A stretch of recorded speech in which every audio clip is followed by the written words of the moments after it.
Ganda umaga po sa lahat. Welcome po kayo sa ating gawain. Dito na po tayo sa mga awit 34:5 aking pong babasahin. Nagalak ang aping umasa sa kanya, pagkat di nabigo ang pag-asa nila. Purihin nawa ang Diyos sa pagbasa ng kanyang salita. Tayo manalangin.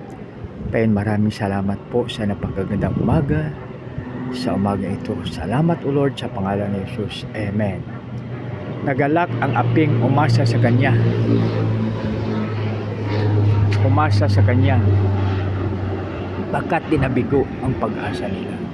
Mga kaibigan, napakaganda, no? Na ang ating Panginoon, ang hari ng mahari, ang Diyos ng mga Diyos at Panginoon ng Panginoon, mga kaibigan, ay ang ating pag-asa. Dahil sa Kanya, walang imposible. Kaya napakapalad po natin. Dahil nalalang niya ang lahat na kailangan natin bago niya po tayo nalalang. Isang maganda, mapagpala, mapagbiyaya at pag-Diyos po ng umaga sa bawat isa. God bless us all.